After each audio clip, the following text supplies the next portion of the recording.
Welcome back to Fitness Manifesto. I am one of your hosts, Kim, and joining me is Justin. Welcome to this new show that we've started, which focuses on life, awesomeness, friendship, and fitness as a whole. We're recording in person, which we haven't done in probably 3 to 4 weeks. Oh my gosh, it has been so long, Justin. So my family, as you know, my mom's side is from West Virginia. My dad is from Wisconsin. So Kim started off today offline talking about something that I know my West Virginia relatives, because I do know that my grandmother, this happened once. I'm going to set this up here, and then I want to hear your story. So one time I was at my grandma's house, okay? And she's born and bred. She's one of, I think, 9 or 10. Anyways, one day we're sitting at her house and she just goes, I don't know. And runs to the bathroom. And I'm like, Grandma, what? And she just like leaves. And my mom is like, don't worry about it. And I'm like, what just happened? Anyways, her front was a bridge. And I don't really know how they work, but anyways, it like came undone, a bridge. So like her 2 front teeth like just fell out randomly, and like the whole setup and everything inside there. And she comes back. I remember seeing her and I couldn't stop laughing. And I felt so bad because to see your grandma missing 2 front teeth, that you've never seen a person missing teeth. They've always had teeth. And she comes back and she's like, oh, grandpa, and she can't talk right, because she's missing her front teeth. Oh God, it made me laugh. And so part of what this conversation is going to be about is weird crap that happens to us that we don't like to talk about, but we all know it happens. Okay. And so I've told you a story very briefly here, and I'll give you some personal stuff after this, but Kim dropped a total bomb on us today that was so funny, and she brought it up so nonchalant. Please tell us. So, okay, I have what I call a snaggle tooth. I had a filling in it, and well, I was eating something and it came out. The filling did. And I was like, oh, that's not supposed to happen that way. I have been putting it off for years. The dentist said, if it's not bothering you, it's fine. It's not rubbing on anything. It's not decaying. Then I guess I set it up for failure, and I was chewing on something, and well, a sliver of my tooth came out. Okay. Okay. Hang on. I was going to pause there for a second because I want to catch our audience up here for a second. She delivered it more dryly before because she was basically like, yeah, a piece of my tooth fell off. And I was like, what? If it was me, I would have freaked out. I would have called the dentist. I don't care, midnight. And you're just like, I think I need to get that fixed. So this is so unbelievably awesome to me. You are such a diva. Hang on. Is that a diva thing to do?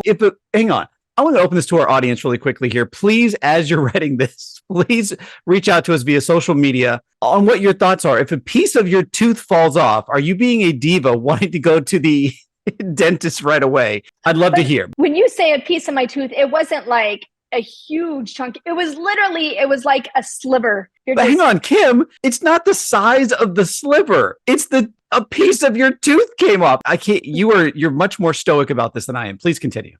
You're being just extremely dramatic about it all. Because I'm just blown away. I mean, it's your tooth, Kim. Okay, but like I had already been dealing with this for years. I knew I was going to have to get it fixed eventually. Well, that eventually happened sooner than I wanted it to. Well, hang on. I want to pause there for a second because I got to get our audience caught up on this too. You mean to tell me you knew at some point a piece of your tooth was going to fall off? No. I knew I was going to have to get it replaced. It was the inevitable. You knew this was going to happen. You're like, sorry, you can bleep that. That's terrible, Justin. I'm sorry. But what did your dentist say? Okay, so you went to your dentist today. You finally got in after 17 weeks. What happened? So I went in, a couple weeks ago, actually, and got it all numbed up. At least I didn't have to get a root canal. If I had to do a root canal, I'm a big wuss when it comes to that. I don't like needles. I'm like, okay, you've got something to say, of course. Of course. I feel like I'm Kim now. I feel like I've got all the questions. So you mean to tell me you went in to get the crown? When did the piece of tooth fall off? Before or after this? Before this. That's why I went in to get a crown. And to do it, you have to do it in a couple different stages. So I went in there and they grind it all down and had to put a temporary crown. My gosh, Justin. Were you in the room when your wife gave birth to your children? Yeah, I actually looked over. So she had a C-section each time. I looked over and watched the entire thing every time. I don't know if I believe that. I think you were like on the ground. No, everyone was blown away. Like I didn't grimace or anything. That to me is fascinating, but just I think because I can't relate, I can't give birth. So like it's not like freaky to me. But if I had someone grinding my teeth down, that would freak me out. I don't like that type of stuff either, but I was all super numbed and they put a temporary in and then ordered the actual crown. So I went in today and my husband made fun of me because they did a gold crown because they said it's it's more durable and it'll last longer. You've got bling in your mouth now? My husband's like, all right, Nelly, how's it going? Hang on. So are you done now? Well, high five to you, by the way. I don't accept that high five because you're being like a sissy girl right now. Hang on, Kim, again. A piece of your tooth fell off. You had to get a crown. I don't feel like I'm the sissy here. I think I'm the one that's being rational. And you're more like, well, they're spare parts. Although you don't have spare teeth. That's why you go to the dentist. They can fix it. But again, I think you went to a bad dentist, because if I told my dentist I had a hole in my tooth and they were like, it's okay. Hey, at some point you need to get it fixed. But right now, don't worry about it. You have a hole in your tooth. No. I didn't have a hole in my tooth at that time. Like making a bigger deal out of this than what it isn't. No.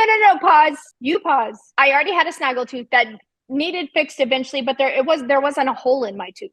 Just real quick, I want to make sure I'm tracking everything here, because I thought originally you came down from Wyoming, you noticed that your tooth was bothering you, and I thought you said you had a hole in your tooth. No, I had a filling that fell out. Okay, see, you did have a hole in your tooth then. Well, it was when I went to the dentist here, there was no decay. They're like, this is fine. There was nothing wrong with it. But with the filling coming out, and then, of course, with the piece of the tooth that came off, then... I am punch drunk with this. I can't handle it. I just can't, because you realize all these things to me are like massive red flags. I want to see how far I can take this. I wasn't even setting up for that. I didn't want to pay for it. I waited till I absolutely had to get it done. I need to ask you offline, because I definitely don't want to go to your dentist. If we go the same one, I'm switching. No, but Kim, first of all, I'm just glad you got it fixed. So let me tell you about my pain so we can get off you, because pause. Okay. It never hurt, ever. My pain tolerance is extremely high. But if it was a tooth pain, that's a different type of pain. I would have gotten it fixed immediately. Okay, fair enough. Again, different strokes, different folks, and I appreciate you sharing that with us. So my story, I have to ask Mom, I don't remember if I was in North Dakota or South Dakota. We were at some monument, and I'm 5 years old, and I'm running to a drinking fountain, and I turn around to look at my parents, and then I turn back, and as I turn around, I run into a cement block, and all of my front teeth go shooting through my gums out through my lip. So all of my front teeth now are all shooting out through they're just, you want to talk about a snaggle tooth. So I went to this dentist, like emergency dentist there in the middle of nowhere, whatever. They numbed it. They pulled all my teeth. So, I didn't have teeth for a while there. As they grew in, my left bicuspid at the top here, canine, I think, or whatever it is, came in, and it was chiseled because as it went through the bone, it literally shattered the tooth. So, wow. Yeah. So they had to, I waited a long time, probably in my 20s, whatever. I had to get a crown for that one or a root canal, because the tooth was going to die anyway. It was already shattered, basically. Well, now tell me this, because I want to switch back here, but I got to hear one part that we missed on your story was your husband's response was what? Because this is amazing to me. You don't get more Wyoming than this. And I've never been to Wyoming, but I can tell you right now, this is what I picture a Wyoming person saying. Please continue. I told him, because he knew eventually that tooth was going to have to get fixed, and he knew I was in no hurry to do it. So whenever it came out, and I said, I'm going to have to get my tooth fixed, and he goes, why? And I said, because I'm holding a chunk of it in my hand. And he laughed. Oh my gosh, he thought that was so funny. He laughed at me, and actually he was the one all over me to call the dentist. He kept, have you called the dentist? I'm like, no, but I will. All right, I'm not going to take up any more of the time on this, but Kim, you're not selling the case on this at all. In fact, I'm so concerned about your health now, just as a whole. All right, so I'll tell you one more story, and then we'll go back to you on this one. So one of my favorites. No, I don't want to talk about me anymore. Everyone knows I'm a big surfer. And so one time my brother and I were out surfing in California. We were surfing in this place called Seal Beach, and it was a perfect day. And we had just gotten these brand new boards. We go out to surf. We had caught like 5-6 beautiful waves. And all of a sudden we catch this wave. We're riding it in together, going like this. And all of a sudden my brother just wipes out, and his board goes flying in the air. It comes crashing over him, and he's way off in the distance. And I'm like still going, and I'm paddling, and I finally see him out there, and he's slumped over his board like this. And I'm like, Steve. He's like, I'm like, Steve. I'm like, oh crap, the kid really hurt himself. So I'm paddling over to him, and as I get over to him, he has this hematoma on his head where the fin of the board hit him so hard it cracked the skin and it ruptured, and he had this hematoma, and every heartbeat kept growing. And I'm not exaggerating. It was at least an inch protruding from his head and probably 3 or 4 inches long. And with every heartbeat, it got darker and darker. And he's sitting there, he's like, I think I'm really hurt. I'm like, dude. He's like, he feels his head. He's like, oh, this can't be good. I'm like, yeah. Anyways, this is how bad of a brother I am. Did I take him to the doctor? No. Did we do anything? No. I went out and surfed another 2 hours while he sat on the beach, passed out. He could have died from a concussion. To this day, he is so mad at me for this. So mad. I'm like, dude, you had my car keys. You could have gone. You're like a terrible person. Kim, what else have you done that we may not have heard before, or someone in your family has done? Because you've got kids. There's got to be some sort of injury that you were like so terrified of, and yet they survive and they're totally fine. None? I got to think about it. I mean, TJ got injured in a doctor's office before. Like, there was a toy and he donked his head like right here in between his eyebrows, and they rushed him back and gave him stitches and took that toy away immediately. Hang on. Again, I'm not sure these doctors you're going to are very good. Oh, no. My mom went with one of my best friends who she had cancer. My mom was going with her, and she kept TJ for me when he was little while we worked. So she had TJ. See, don't rush to conclusions. She was by herself, and all of a sudden, this poor kid, how old was he? He was, oh my gosh, he was probably 3. And that's going to be terrifying as a babysitter, to be in the doctor's office, and all of a sudden you look over and you see this kid that you're supposed to be taking care of. And I mean, has anyone's ever cut their face? It bleeds profusely. Like, it's not like even a small cut. It's not like a drip. It's like cascading blood. Yes. Oh my God. So what happened? But she raised 3 kids. She was calm about it, as you should be. I mean, I don't think you would be. You would be like the opposite. Actually, no. When crisis is like that, I'm actually so like, I really am. Like, those kind of things I'm really good at. I freak out over you didn't put your dishes away? Like, come on. Injuries. I sometimes laugh because they're so funny. Like, one time my son was outside and we had a swing set back probably 3-4 years ago. Okay. And my oldest son was out, and they did this thing where they would climb across the monkey bars together, and then they jump on this, like, we had a rope swing thing that swung around. So he's trying to jump to this thing, and Bailey's getting off of it, and it randomly, this is like one of those one in a probably a billion shot this ever happened. It flings off, like she drops it and it flings forward. As he looks over, it hits him right in the mouth and just starts spewing blood everywhere. And Kelly's out of town. This is like day 1 of like a 6-day trip. And I'm like, oh, great. Now she's never going to leave me alone with the kids ever. He's like 5. Bailey's 3. I just looked at it. He stopped bleeding. I made him swish around some salt water. He was fine. Woke up the next day, just gigantic, like goose lips. I mean, just huge goose lips. So it was his lips that were, he didn't knock any teeth or anything out? He didn't knock any teeth. It looked like it hit him in the lip, but the gums bled. You know what I'm saying? So it was like, so the next day we're FaceTiming. I didn't call Kelly that night, and we're talking to her, and she's like, can I talk to Seth? I'm like, I don't think Seth is around. And all of a sudden you hear Mom, and I'm like, oh, dang it. He comes running over, and Kelly's face was like, what happened? I'm like, and the best part was the first thing out of his mouth was Bailey. Kelly to this day is still just, traumatized. Abigail's been taken by ambulance to Texas Children's Hospital before because of peanut allergy. Okay, that's never funny. That's terrifying. Yeah. No, she ate something. I don't know. They didn't have it labeled saying this could contain peanuts and tree nuts. And so whenever she ate it, I mean, she reacted immediately. She was scratching and pulling at her ears and at her eyes and trying to clear her throat. By the time we made it 2 aisles towards the front, it was, we got to call an ambulance. So I got to jump in the ambulance with her. And actually, they told us just to give her some Benadryl and she would be fine. No, by the time we made it to the hospital, she puked all over in the ambulance. Just real quick, did the EMT say don't just give him Benadryl? It was the EMT, yes. Which we were like, what? And then when we made it to the hospital, they're like, no, because she had multiple organ things going together. She puked.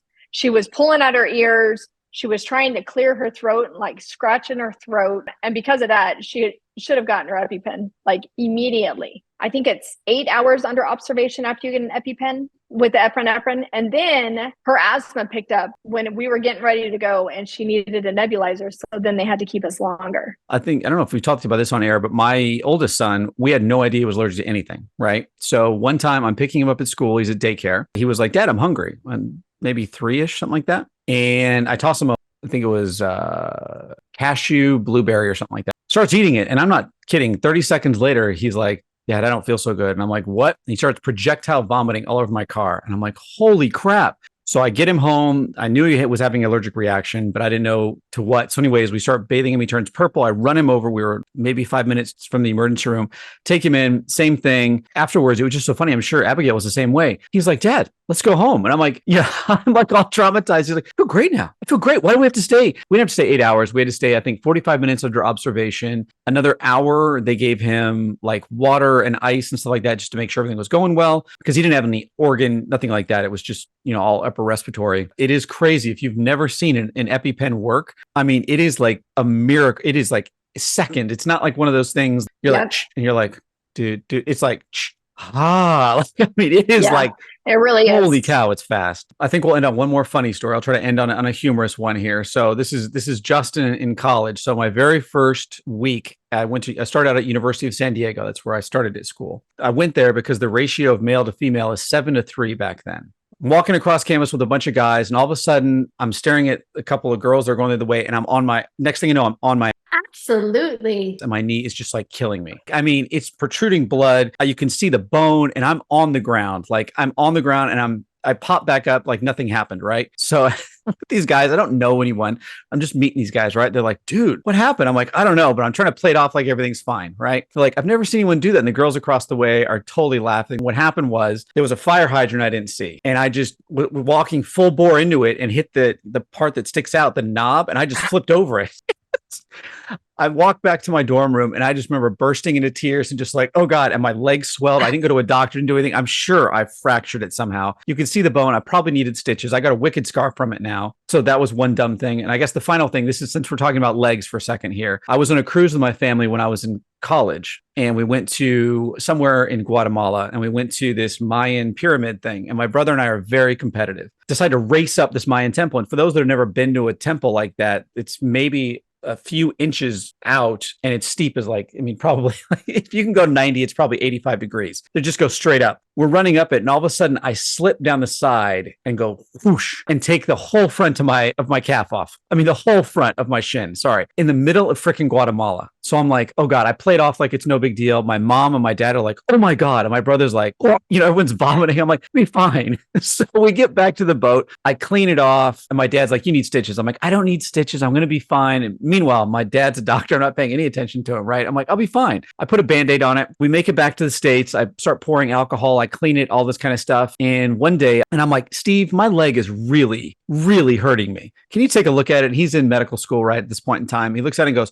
oh my God, we have to perform emergency surgery right now right here in your living room because it's necrotic. And it had started turning gangrene. It was so infected. So he literally in my living room, okay, basic tools you have in the house, he had to clean it full open, take all the dead tissue out, sew everything up in my living room. Okay, wait. So your dad was a doctor, is a doctor, and this kid was in medical school, and you didn't believe your dad. Interesting. Okay.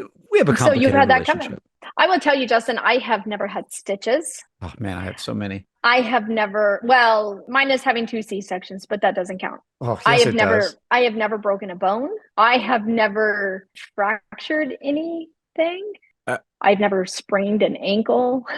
I'm speechless because I know in my lifetime I've broken 17 bones, fractured 12. I've sprained, I don't know how many times. So many things. In fact, one of the most painful injuries I ever got, I was trying out for the pre-races for the Olympics in like 92 or 93, something like that. So most races, for those that don't know, are done in yards in the United States, not meters, but everything Olympic is in meters. So I was training at a meter pool, but I never paid attention at all. Right. It just never occurred to me. So I had my stroke count wrong. So I kept going and I flipped over. And as I came over, my feet were actually too close. And there's the gutter that goes around on some pools where it's like on the inside. It doesn't go over, but it's like on the inside. And my foot got caught in there and ripped the tendons off the top of my foot. And I'm sitting there and I'm ready to launch. And I push my foot and I launch out of there. And I completed, by the way, I finished swimming and I get down there and the adrenaline was so high. I'm like, I am in so much pain. And it finally starts wearing off. And and I'm standing in the pool going like, yes.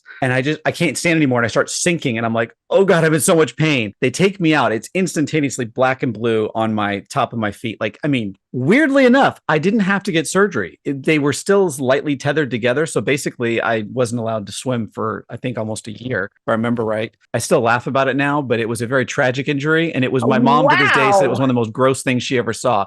Because she's like, I'm going like this as a victory and I'm in the water. I'm high-fiving everyone. And all of a sudden, I just start sinking in the water and I can't stand because I have nothing to stand on, right? Like the adrenaline's wearing off and I just keep keeling over. And I'm like, I'm afraid I'm going to drown because I can't. Your feet are flopping. And so they get me out of the water and it just flops in the deck. And my mom's like, oh, she's like, oh my God, your foot just flopped. I'm like, oh, and then it all sinks in. And, you're just, so I think we talked about enough injuries today. Was this fun? I think you had way more than me. I'm not even probably halfway through. Thank you, Kim. This was a great episode. And I want to say thank you for that story because I have such giggles today. I cannot control myself. So thank you. See, that's got to be it. That's probably like the worst thing that's really ever happened to me. Apart from like all my MS and stuff. But other than that, my husband's got the stories that he's got from broken bones and when he was a skateboarder. And it's pretty crazy. Or even recently, whenever him and TJ thought he could take Ted down and pin him to the ground, which didn't happen. But in the end, he ended up breaking a couple ribs I don't know what he did, but it was, oh my gosh, he's been in so much pain, but he's finally better now. I've broken my ribs and twice. I will tell you. It's the most painful thing on earth. Yes. That's what he says too. And even with that, he still couldn't take him down. That's adrenaline and stubbornness, which is awesome. Now, I'll tell you real quick, when he recovers, because he's like 4 or 5 weeks into this thing, he'll start developing a cough afterwards. It's the weirdest thing. Like he'll say a word and be like, Kim, and I'll have to cough. It's so painful. And it's the dumbest healing. They don't ever tell you this thing, but like when you break a rib, it's incredibly painful and everything hurts, right? But then as you recover and you start feeling better, you develop a cough. Every time it's like a dry cough and you can't really talk. It is the weirdest, stupidest thing. This isn't the first rib he has broken. Okay, so you guys are used to it. Multiple occasions. No, he did this whenever he was skateboarding and snowboarding. And yeah, like you should hear his stories. They're crazy. Oh, we're going to have him on. So Kim, thank you for the great episode. No, thank you, Justin. And that concludes today's episode of the Fitness Manifesto. I know you guys enjoyed it. And Kim, I want to say thank you to you and to our audience for making this podcast what it is. Yes, we wouldn't be here if it wasn't for you guys. And stay tuned for the next episode.